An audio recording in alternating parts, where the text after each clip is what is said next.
Hi everyone, Rabbi Garfinkel here of Project 613, and we are so excited to do the big reveal of the second Mensch of the Month. Ladies and gentlemen, put your hands together for Jen Aron! Wow, the live studio audience of me is going crazy. It's going crazy. Amazing. Jen, thank you so much.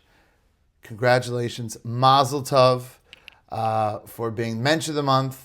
You're an incredible mensch. You know, both male and females can be mensches, and we think at Project 613 about an amazing mensch. You are right at the top of the list. So thank you for being involved and for being such a positive attitude at all our events and all of the programming you've done, which we're going to talk about. And Mazel tov. Thanks, Rabbi. Okay, so let's dig in right away to the interview. Tell us about yourself, your family growing up, and maybe a little bit about your Jewish background.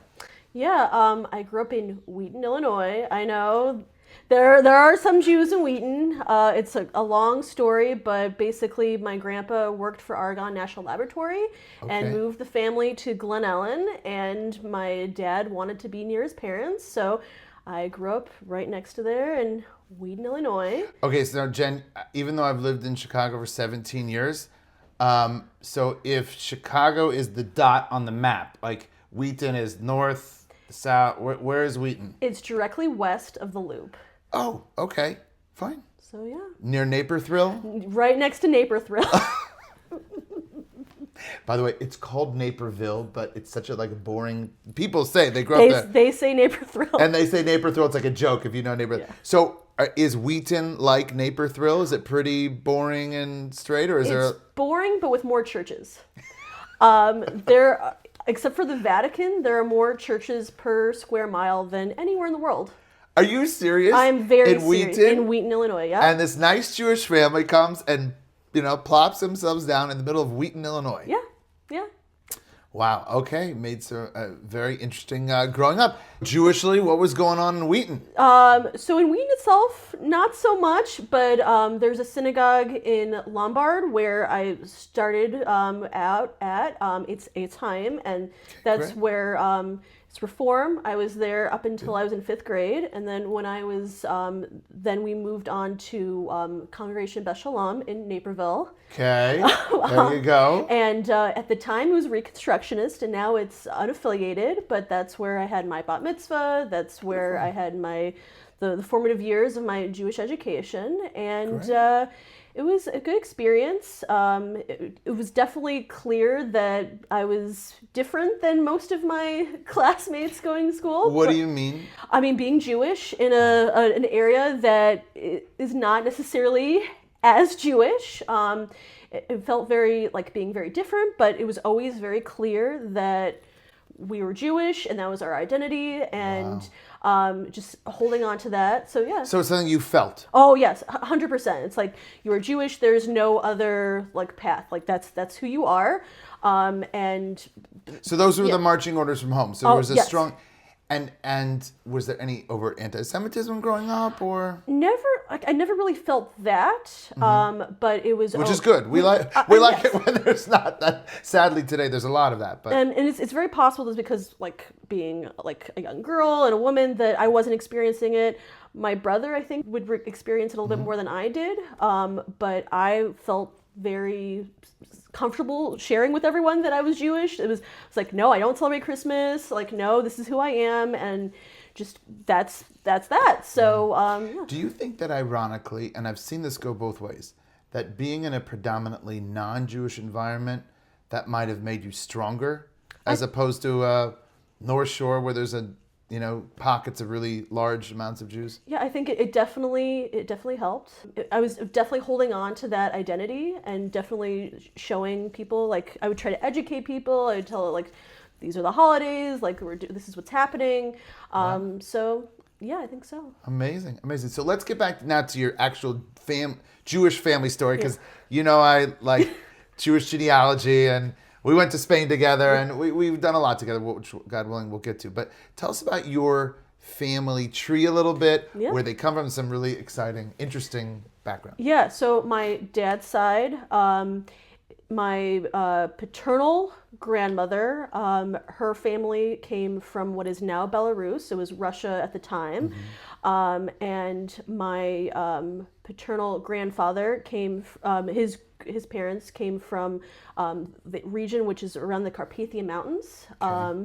And on my mom's side, my grandmother was a Holocaust survivor from it was Czechoslovakia at the time. Really?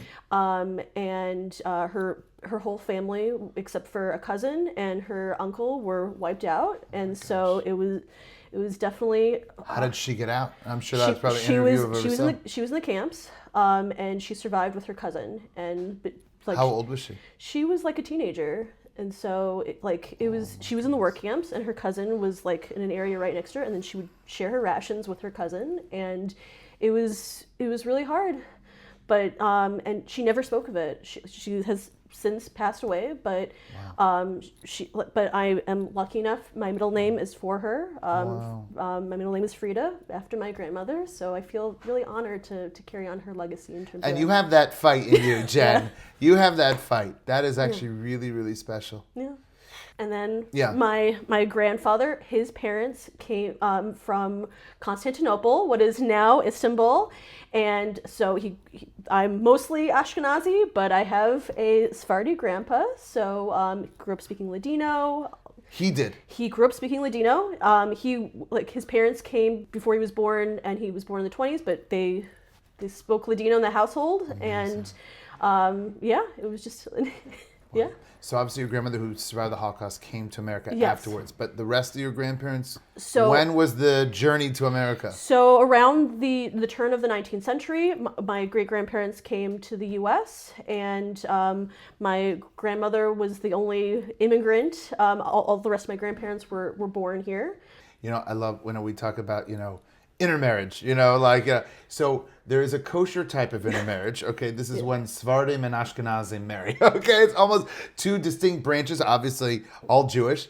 But I love this concept that sometimes in the Jewish world, I've seen this, the families themselves have not seen each other since the destruction of the Second Temple, okay, in 70 CE, and one family went right and one family went left. And for 1900 years, they don't meet each other. And then, boom, there we go in New York. Yeah. There it is, a reunification of Jewry after almost 2,000 years. And what kept them that way is their adherence to being Jewish. Yeah. And those people who made the 1900-year families that made that loop was their adherence to being Jewish. So it's an amazing story. Definitely is. Yeah. I love it. Okay, so let's fast forward personally now with Jen. So we did high school, college. To what was? I went to a tiny school in Iowa called Co. Okay. There were probably like less than 10 Jewish students on campus. And in the state also? No. There are actually some big schools in Iowa that have bigger Jewish populations. Drake, I know. Yeah. But basically, Co had like 5 Jewish professors and maybe 5 Jewish students, and that was it. So it was also, but again, I was holding on to my Jewish identity. I was making it clear, like, I'm Jewish. That's who I am.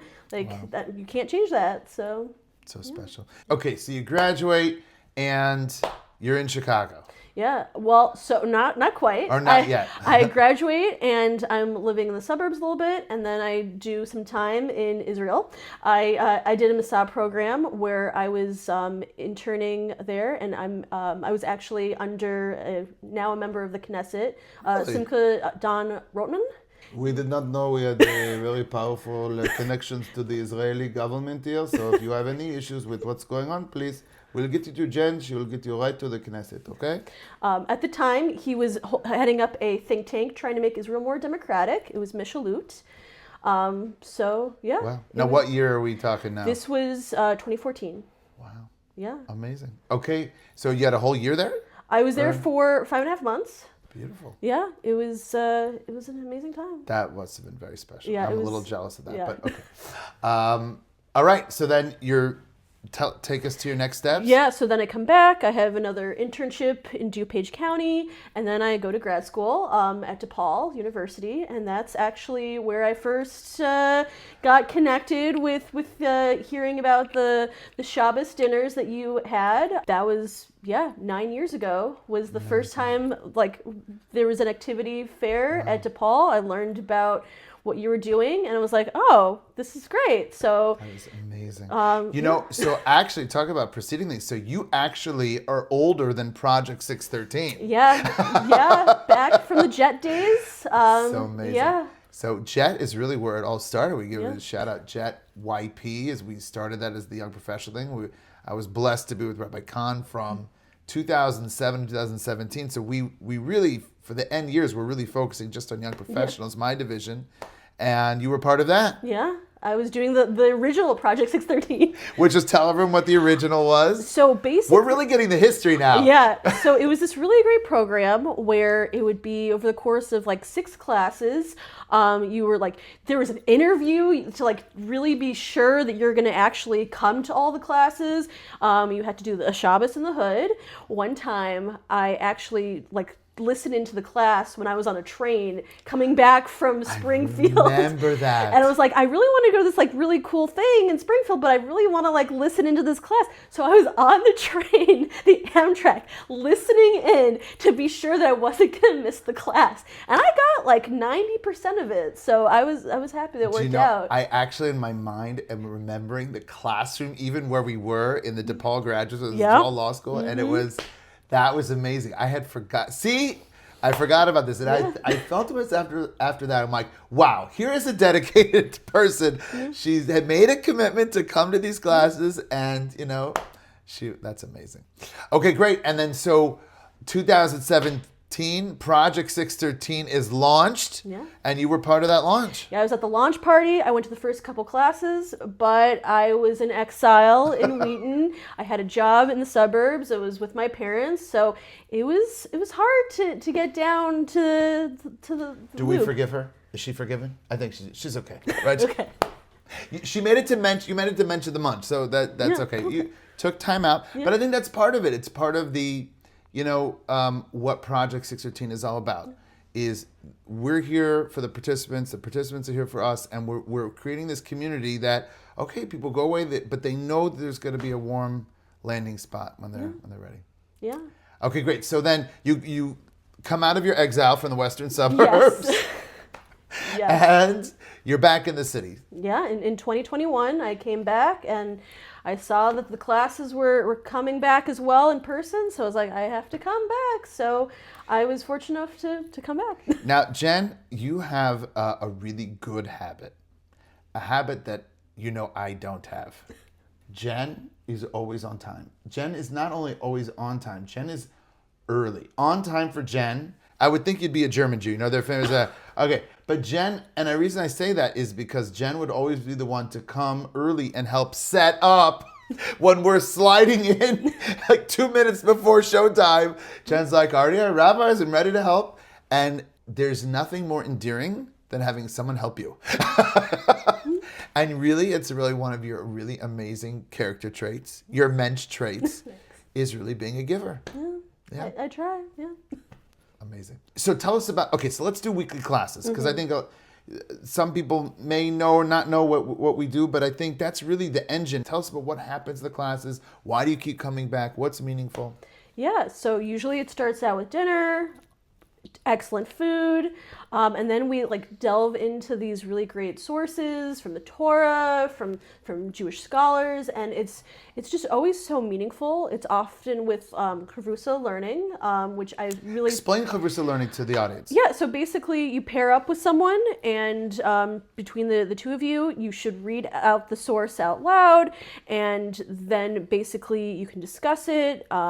Together, you're putting together two heads in order to try and understand the information that you've just read, and then we'll come back together as a group and then discuss it as well. So maybe you went on one path with your partner, and maybe as a group you could go on a different path, but at the end of the day, you're really learning a lot, and you're really delving into some really great source material. It's great. It's great. And that's really our approach, is we want young professionals to, as we say, own it. Hashtag own it. We want you to own your Judaism.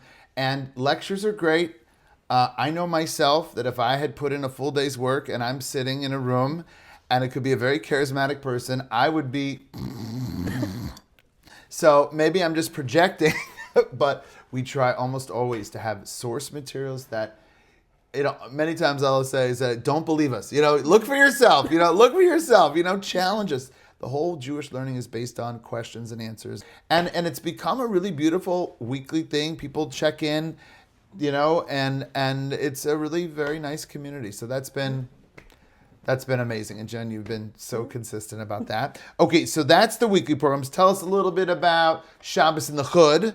The Hood, we like to go as West Rogers Park. But tell us a little about Shabbos in the Hood. Yeah, it's so special. It's hard to really replicate that anywhere except for here. You do the full 25 hours in West Rogers Park. Now, you do have a hashtag 25-hour club I do. Sweatshirt. I have the sweatshirt. It's very comfy. I highly recommend it. But yeah, basically you're staying in West Rogers Park, and really you're celebrating Shabbos. You're having wonderful meals with wonderful families. You're being able to daven. You're being able to be just really part of the community, and you can just walk down the street and tell someone good Shabbos, and you're like, there's a magic to it, which is really, really beautiful. I couldn't have said that better myself. Did I write that for you? No. I didn't. It was totally unscripted. And this is the magic that we want to share. And by the way, it's frightening. It's frightening for young professionals to come and Rabbi, you want me to what? I'm like, yeah, just come spend the night and it'll be great. I haven't done a sleepover since I'm in 6. I'm like, dude, let me just say, whatever fancy condo you have, I have much better accommodations here in West. Which mansion do you want? Which home? Which one do you want? So it's great. So and that's part of your being a leader, which we've heard from being young, is you're going to do the right thing and people follow, which is great. Okay, tell us now a little bit about Shabbos in the City, which started 14 months ago. Yeah. Okay, with our launch of our downtown center. Yeah, a little bit different than Shabbos in the Hood, but usually the Friday night there's a packed house, anywhere between 70 and 100 people, all enjoying a really nice meal together.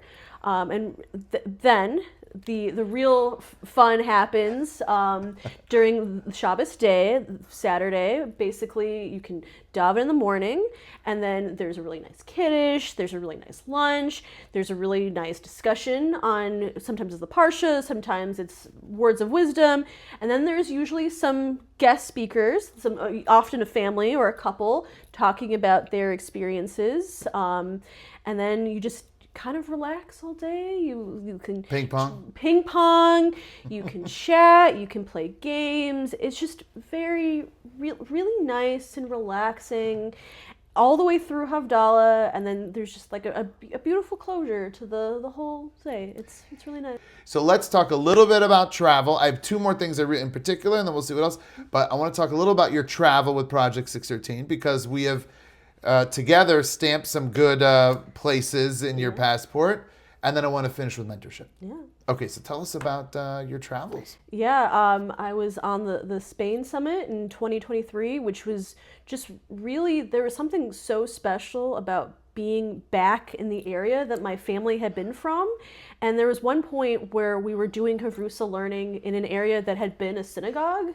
And it was just the walls were no longer there. It was basically a park, but there was just something about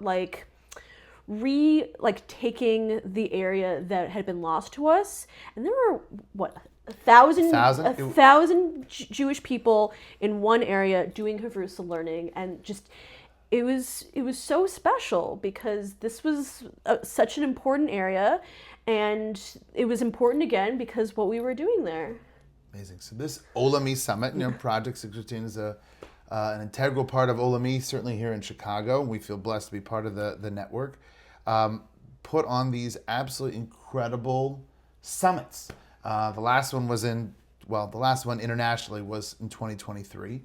And in Spain, it was just unbelievable. And they said, and it's true, that it's the largest gathering of Jews learning Torah since we left. And by the way, I was even thinking about it. 500 years ago, I don't know if there was a time when there were 1,000 Jews learning Torah together, even in the Golden Age. I don't know. But either way, it was a sense of triumph, of coming back. Like many places, they tried to wipe us out. We won. We're back. Triumphantly, with the same tool that got us through 500 years of exile, which was the Torah. So that was a very special trip. We had a ton of fun also. Oh, yeah. Yeah, people from all around the world. Not much sleep in that trip. Okay, that was great. And then about 6 months later, I was fortunate enough to go to Panama with the Olami Sold group. It was a women's only trip, and it was so special. Before going on the trip, I had no idea there was such a vibrant Jewish community in Panama. And we were eating kosher food for an entire week. Every meal was at a different amazing restaurant. But also just being able to, again, learn, being able to connect to our Judaism, being able to see like the beautiful synagogues they have there. It was a once in a lifetime trip, and I am so fortunate to have been able to go on it. Amazing. Tell us a little bit about Sold itself, the program. Yeah, so it's very similar to the mentorship program in that it's women that they can be all over, I believe, the world. Mm-hmm. They're matched up with a Sold coach, and then they do learning together. And I know they have kind of like a webinars every Sunday. And it's a great program, and they also do wonderful trips. So definitely, amazing, wonderful. Okay, let's pivot to mentorship, which I know has meant a lot to you. Tell us about mentorship in general, and then specifically your connection. I know you have a very special connection with Dina Zimmerman. Yeah. So general and then specific.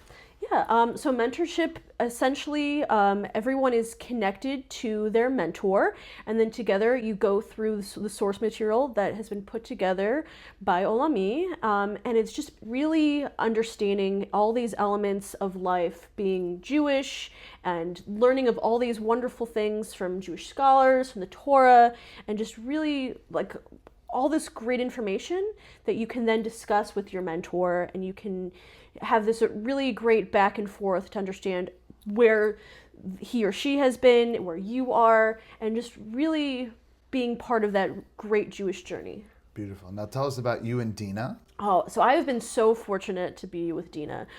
She is such a caring and loving person, and I feel like I'm part of her family. When I'm in West Rogers Park, I'm fortunate to be able to stay with her during Shabbos. Her family is amazing. One of the first times I was there, her daughter was like, "Oh, so we're gonna adopt you now, right? You're gonna be one of the sisters." Like, not quite, but it was so they're just so loving. They're so caring, and it's just really beautiful to have just another really close relationship. We can talk about anything. We've talked about our lives, we've talked about our hopes, our dreams, our goals, and it's such a wonderful resource to have that person in your life. Wow. Well, she kind of likes you too. Yeah. And we were talking before the interview that she would love to be here, but she couldn't. She's in Florida. Yeah. But we're a little sneaky, and this is your life. I know I'm not giving you an iPhone, but I am going to show you a message that, again, Rabbi Marcus will broadcast. But this is a message for Dina, from Dina, congratulating you on being Mensch of the Month. Mazel tov, Jen, for being Mensch of the Month. I'm so proud of you. It's been so nice to get to know you. Past couple years, such great conversations we've had and we continue to have, and I'm so proud that all the time I'm always asking you, like, what's going on, where are you going? You always have a list of places, the activities you're doing with Project 613, and you're very involved, and you are definitely the Mensch of the Month, and it's so great to be learning with you. Congratulations. There you go. So Okay, sweet. so it's very mutual. I'm so glad that you and Dina we're able to connect. And I think it's the best of what it means to be Jewish. We're all about family. We're all about connecting.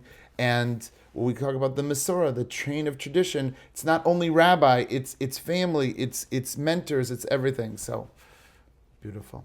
Okay, Jen, any other words? Give us any young professionals who are out in Chicagoland. Why should they be part of Project 613? It's just a really wonderful, it's a family. It feels like if you have any questions, if you're trying to figure out, okay, where you are on your Jewish journey, it's going to help build your arsenal of understanding, and you can ease into it, start coming for the food, and then stay for the Torah learning, and then it's a really great experience. I highly recommend. Great. Thank you, Jen. And last thing, single, dating? I'm taken. Taken? Okay. By a Mensch. Okay, by a Mensch. And, Yes. and we love your Mensch. Okay. All right. God willing, we'll have happy times to share together for many, many years. Jen, on behalf of my wife Suri, Rabbi Marcus, Rebbitzin Marcus, and our robust live studio audience, we want to wish you Mazel Tov on being Mensch of the Month, and we look forward to many wonderful things together in the future. Thank you, Rabbi. So Mazel Tov. Thanks.